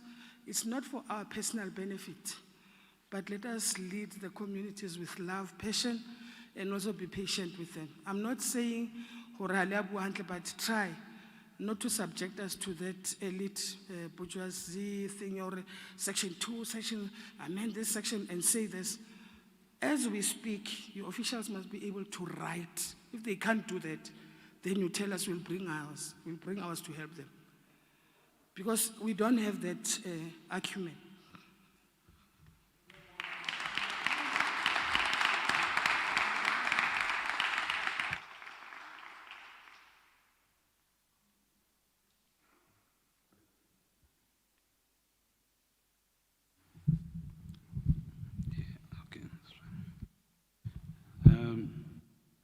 Honorable Luzipo, the reason why I rise again is that when I spoke earlier, I think you had received a call or something, so you were not able to hear what I was trying to say.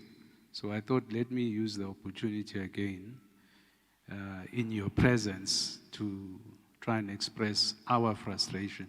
My name is Tami Lefakane. I actually didn't say my name earlier. I'm from an entity called Leletu Energy and Minerals Group. It comprises of a number of historically disadvantaged South Africans who were invited as a broad-based grouping of communities to participate in a transaction related to the Liquid Fuels Charter, through which you would be aware and that the DMRE obviously exercises oversight. This is an old transaction, but here we are in 2021. We are dealing with a situation where communities were invited to participate. People think that BE, or if you are part of it, you are some fortunate person. And I think it's a misconception. There are certain people who don't have the problems we are facing, who are able to be above the problems that us HDSAs are going through. And it saddens me that the very DMRE that you have oversight over comes to you, tells you that these communities are empowered, but you never are able to really assess whether that information is actually correct.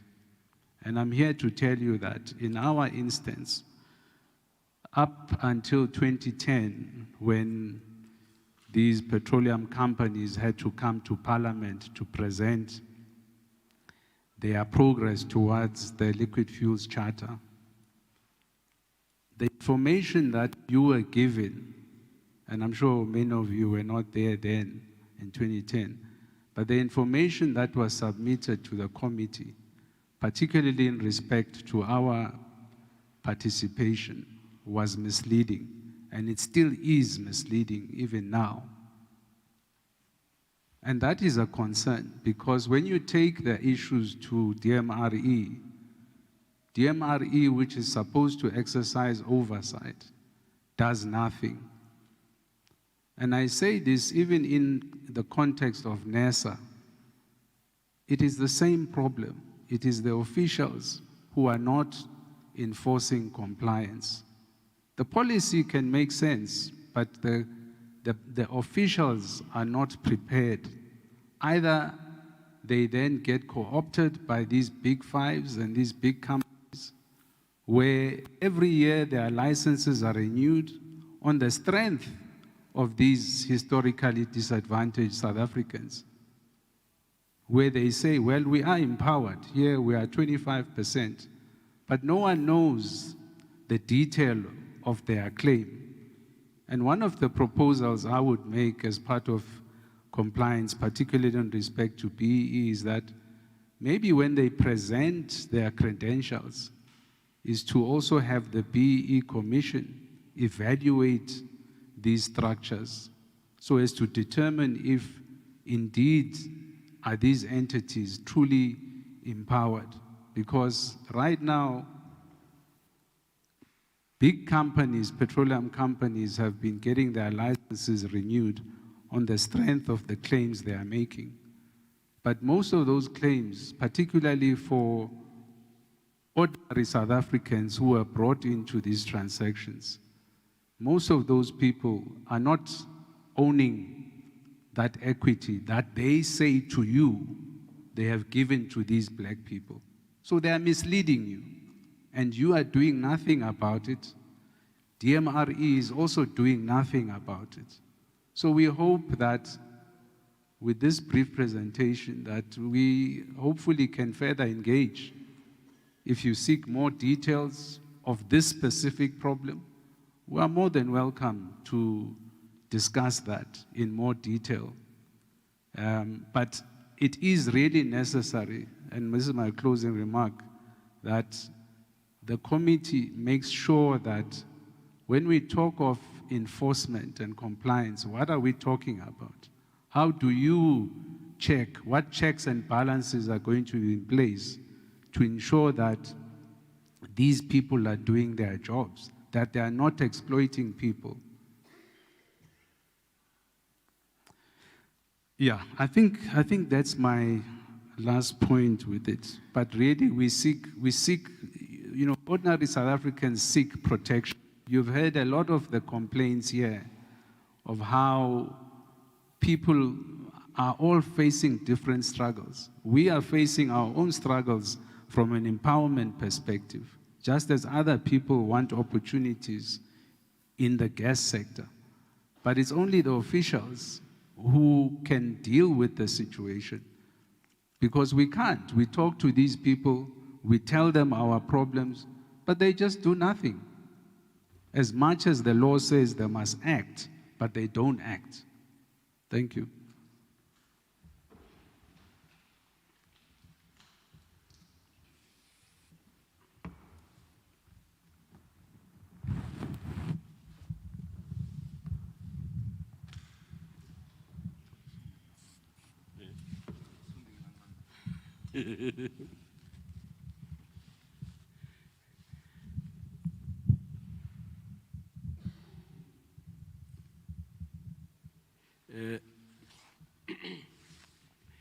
Chairperson, I don't want to waste more time. Our plea is that allow us to engage you robustly by creating another session. By the look of your posture, all of you there in the table, it indicates that you are not engaged. Perhaps some of you are bored. That's why most of you are playing with your phones. Maybe you are taking minutes, I'm sorry. However, you're not engaged.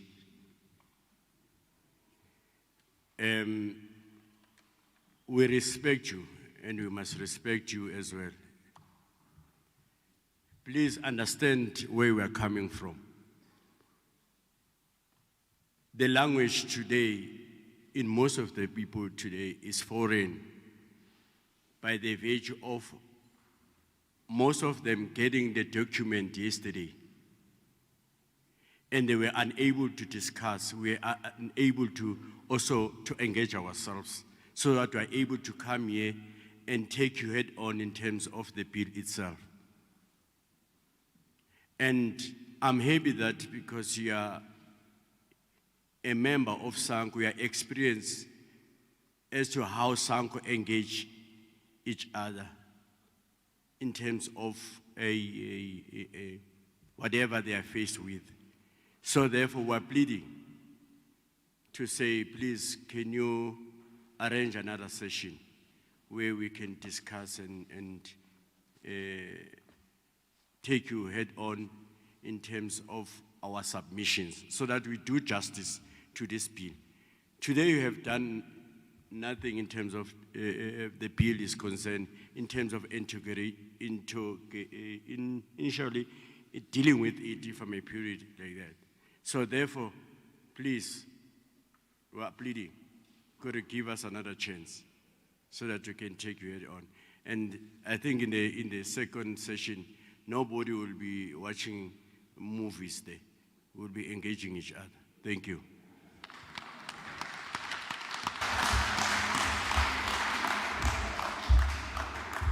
Okay, no, thank you. Good people, let me start here. We have no reason, and get it from me, we have no reason, because a perception might be created. I tried when I opened. If I were to tell you which party each one belongs to, you will then understand that it's impossible for a committee of parliament to do things in a manner that seeks to be, I want to be upfront, that seeks to be biased. Maybe with Umama we'll put this together. We have the rules of parliament. Let's start there. Like you say, from SANCO, you've got a constitution, the manner in which SANCO handles these issues. Parliament is almost the same. It has got its own rules. You cannot, we could have decided, for instance, as a committee, that as soon as this bill is put in front, these amendments are put in front of the committee, we just discuss them. We could argue, depending who then wins as a majority, that there is no need to consult on this bill, on these amendments. Let's just go ahead because we know what is right. So let's first deal with that part. It was the choice of the committee to go for public consultation. It was not compelled. We could have argued that in terms of the rules, I don't want to bore you about the rules. In terms of the rules, there's nothing that compels us to go for consultation. But we took that decision that by the look of things, and we identified areas on the basis of the impact of gas. We are not going all 9 provinces, for instance. And that was an agreement in the committee. So I understood that to avoid this thing that you just decided, no, let's go. Nothing. It's a conscious decision that before you make any, in parliament there are rules, there are the rules of parliament that allows you that you can deal with any legislation without going through public consultations. By the way, we even went further with this one and said, even the National House of Traditional Leaders, because it may have an impact to them, let them also have an input. We then put adverts on radio, almost all the, what is this thing, SABC stations, and if I'm not mistaken, community radio stations, and said people can write to Parliament, here is a bill. Can they write to Parliament, to Ms. Boss, for the attention of Ms. Boss, their written submission? I can tell you now, only 19 written submissions were received. It's no different from other committees and other bills. There is a specific time that was given, 19. I can only understand one thing, which most people were raising, and I think we shouldn't deny that probably the bill is too technical compared to what we will do. So I want us to clarify that thing. Let me now give you one boring thing that you will understand. I explained to other people. A committee of parliament is not like the department. A committee of parliament must first make an application to the House chairperson. That's how boring you're gonna be report now. Must make an application to the House chairperson, explain what it seeks to do and why it has to do. Unlike the minister who can wake up and say, now I'm going to have a mass meeting in Ekurhuleni. You don't do that. You must get approval from the House chairperson. So it's not that we like to be here. The minister, if you want, and that one maybe outside the chair we can never share. Let's also accept the consequences of our choices that we made. Because we gave too much powers to the executive and parliament is left hanging. If you were to ask me, I will tell you now, in the committee, I only have got, normally, we are supposed to have 4. It's a secretary of the committee, it's a committee assistant, it's a research and something called a content advice. 4.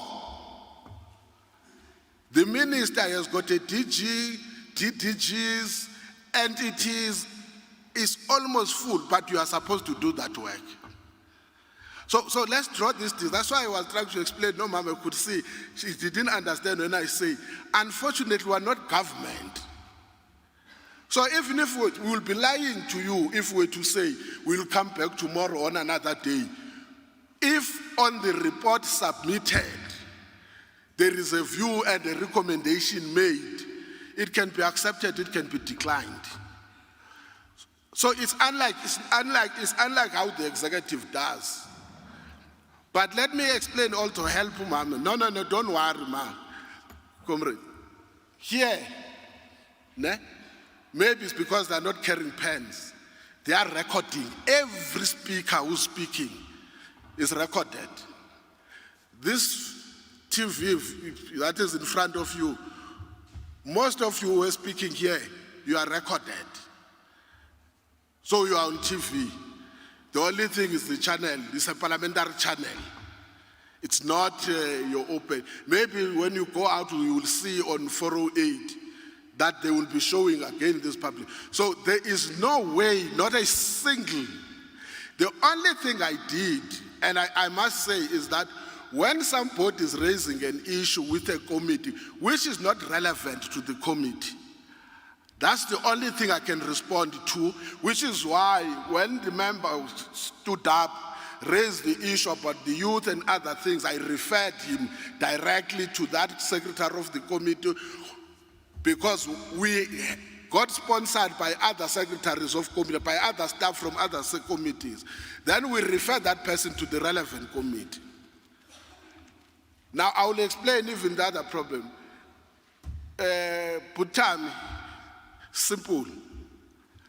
You know, I'll give you one example, and I'm sorry, I won't tell you which party I'm coming from. Use us. Use us. Don't assume we know. You know, if I were to say this thing, I hope it's parliamentary. When I was a candidate for chairpersonship, I don't know how many invitations I received from other people. Before even the committee, I could be elected in the committee. Nothing that stops you when you see that there is something that must be brought into the attention because you are not getting any joy from the department. Write to the committee. If, for instance, the department had come and presented to us, I'm just taking your words, and when it presents, you feel that no, Parliament is being misled, here are the truth, you have a right. Write and say, on this date, the department came to present to the committee 1, 2, and 3. Please, Chairperson, we want to bring to the attention of the committee that it is not correct. Can we be given an opportunity to give the facts as this team? If, for instance, you are in association as this association, it will be considered. So don't wait because there must be this, because the problem with Parliament, you get the presentation of this today, tomorrow is something else. Let me tell you now, maybe it will help you also. Even you, Sanko. Next week, for instance, we'll be dealing with the ruling of the High Court in Gauteng, not Gauteng, ne? On the mining charter. That it has said the mining charter is not relevant. We have invited the department, but there are others who are already saying, no, we want also to speak to you, but they are the ones who took this issue. Now, even the point you are raising, there is a ruling of the court on the PE. So people are beginning to ask questions, in law, do you still have anything called the PE? So if we take a decision, it will be subject again to approval by Parliament. Now, the last point I want to explain again, you've got 3 spheres of governance, of government. That's why we believe on what is called cooperative governance. The truth of the matter is that I am in KZN. That's why I stay outside Pietermaritzburg. Ne? Originally, I was born in the Eastern Cape, in the rural parts of Pedi. That's where I grew up, from sub A up to standard 10. If you ask me for a venue in KZN, I can help you. But even when I'm in KZN, as we go to KZN, for the venue, I'm dependent on the availability of the venue through the provincial government and the local municipality relevant. So I'm dependent in eThekwini on the eThekwini municipality where the venue is. If they say, no, you can't get the venue, you'll get the Durban City Hall. You can't go to Umlazi. Umlazi is this. So please bear with us. We don't choose venues. We ask municipalities to assist to identify venues. They are the ones. But we said we understand in this case, most of the municipalities don't have leadership because of the recent elections. But the truth of the matter, that can't be a genuine excuse. But we cannot come and say, we would love to go. We've got no reason not to go to Tembisa, for instance. We would have loved to be in Tembisa instead of being here. But that's the venue we were told can be found. The issue I can advise, so that because if we got structures like these ones, you stretch beyond, I'm saying this thing, you stretch beyond even Ekurhuleni. Please, where we are going to be going, tell your colleagues to also assist in identifying venues that will be convenient for sessions like this ones. We are going to KZN. Another planned area is Eastern Cape. It's Western Cape. But if we go to the Western Cape and the Western Cape says go to the Cape Town ICC, Parliament can't then dictate to them where to go. So you've got a role, but we can share when we finish this meeting how we think you can assist to influence. I don't want to lie, for me, the mere fact that you are here, and I don't want, without judging, your inputs to me can never be undermined.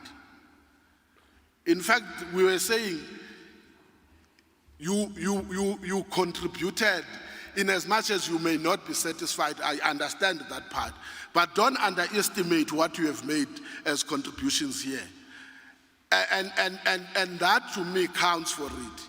We will try our level best, but as I said, we don't decide where we go and how we go. It is only subject to being approved.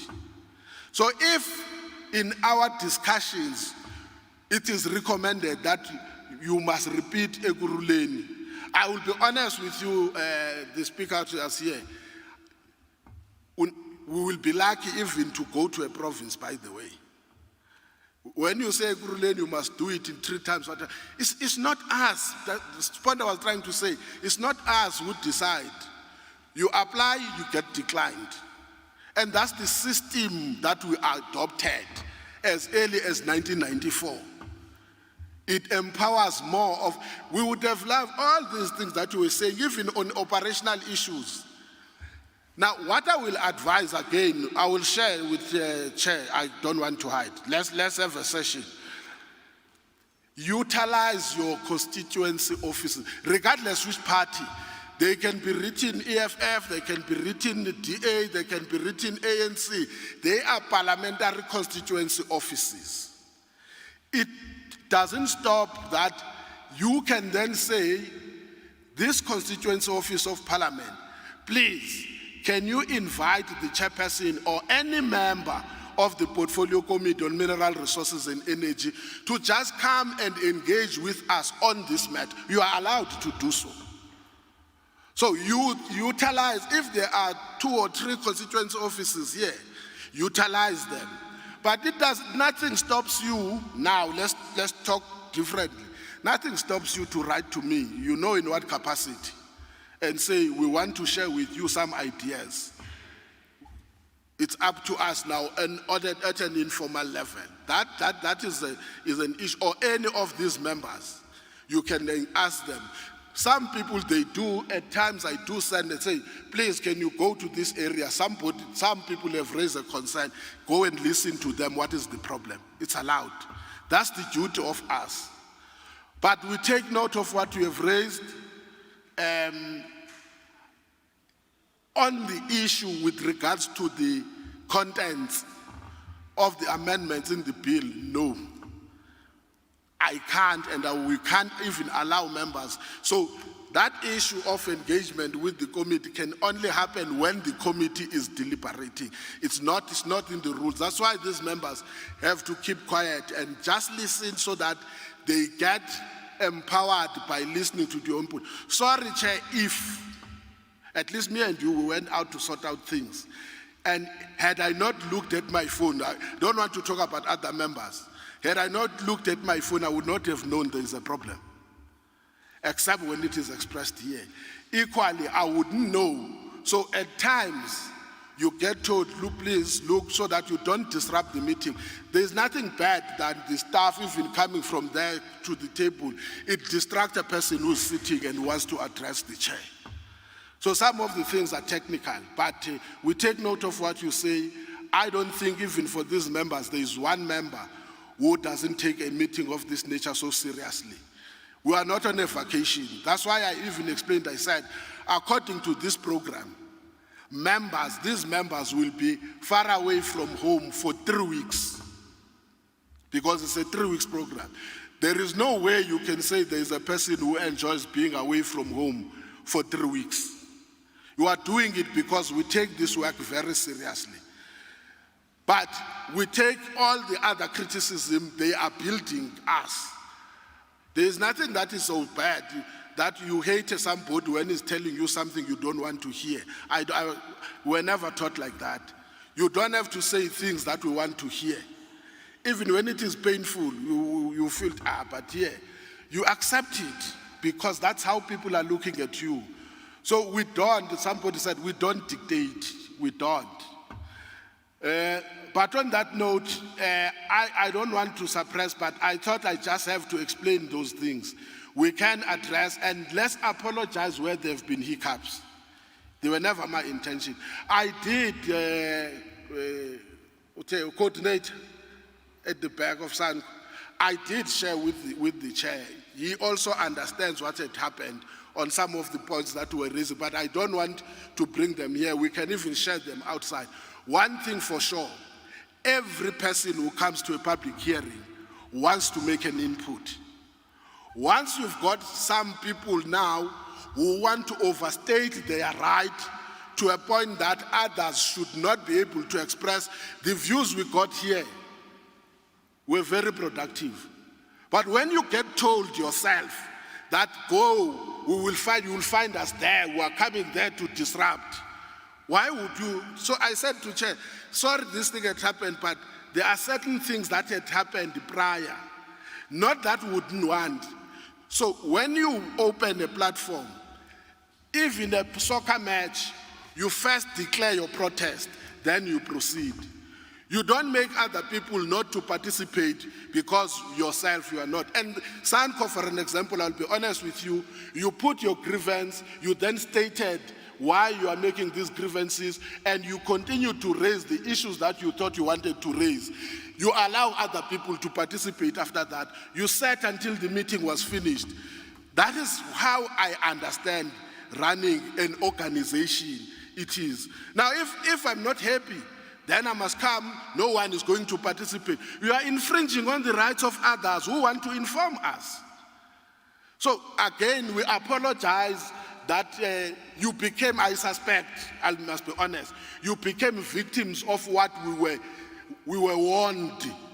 You see, if I say to you, wait for me outside, I will show you something. Most definitely, when you go out, you are ready that, oh, he's inviting me outside, I must be prepared. But we apologize again for that inconvenience. It was never our intention, but I thought when I spoke to the chairperson, we tried our level best to sort out that thing. Accept our apologies, please. Thank you very much. I only had to answer those that are related to the committee. We will notify, but keep on watching. We will notify whether we are allowed or we are granted. But let me say this, when we finish this bill, let's assume we may even put complete changes depending on the inputs of members and how we look at things. For instance, there is a point that people were emphasizing on the powers of the minister, giving so much powers to the minister and nurse and so forth. We will deal with all those things like you were raising them. If we make any recommendation, it's the final stage of the National Assembly. There is a structure, that is why I said we are a committee of the National Assembly, not Parliament. The bill then will be referred to the National Council of Provinces. The NCOP will start a completely new process, not like us. So when you see another team, people saying we're coming from Parliament, what, it might be the National Council of Provinces, they call it a select committee.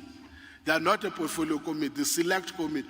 So there are always in a bill possibility of two public consultations. The one that is done at an initial stage by the committee of the National Assembly. The second part is the one. I advised, for instance, where I was, when some people said they are councillors, I said, the SALGA is represented in the NCOP. They must put this input. I can say for now, depending also on the discussions we'll have outside here, I will confer and guide the process even of the NCOP, so that they don't repeat the same thing that would have happened to this committee. Lastly, you will bear with us. I'm not saying it will happen. Unfortunately, the process of Parliament, that's what it says. If the department brings in other amendment on the nuclear, it's not us, it's the department. We will have to follow the normal procedures of Parliament. If we have to come back and consult with yourselves, it's not us who will be, we are, in fact, the department on its own, it's supposed to consult before it takes a legislation to a committee to submit it to the Speaker. So bear with us. If we come back, we are carrying the amendment to the Nuclear Act or whatever it is. Unfortunately, that's what we have to do. Because according to the discussion we'll have at the committee, nuclear, we may find that is a controversial issue or whatever, our people must participate. We'll do so. If we, for an example, just to share with yourselves, we do regulation on petroleum. Don't chase us when we come, even if it might happen with hiccups, we might come back here, if Parliament allows us to do so, to even do public hearings on this escalation of fuel, the fuel crisis that we are having at this stage. There is a thought in the committee that go back to the people, ask them what are the ideas do they have, how can we mitigate? It may not end with us. Unfortunately, it's not a legislation, but it's a matter of public interest. So when we come back, we will be asking for your ideas. Please assist us. Maybe you have got other alternatives that can mitigate against the fuel crisis. But I like, for me, don't underestimate yourself. I like your level of participation. Even if there were technicalities and a short notice, we are learning, we will go back and tell those people that are doing this thing. But excuse us if we did anything wrong. Please accept our apologies. Thank you very much. We can adjourn the meeting. Yeah, sorry. Arising from our request, not that you're putting words into your mouth, I can also, actually I'm thinking also around the issue of the sign language people, they're tired now. We don't have to go further than this. I'm arising from the point that we seek to get the blessings from you that there will be. You will try to initiate the second session. If it needs to be that from the Sanko point of view, for us from the leadership to organize a venue, I'm happy that we have a former councillor who's vibrant and active, should assist us if there's a need for us from you to arrange a venue. And also the indication today is that Sanko South is vibrant, so anything that you need from us and information that you want to share with us, please make sure that we get those information so that we found to be assisting you guys. Let's have the session, Chair. I don't want to say, but the point is, I did explain how Parliament works. So if I give you the assurance, I'll be lying to you. But let's have the session outside. Don't worry. Thank you very much.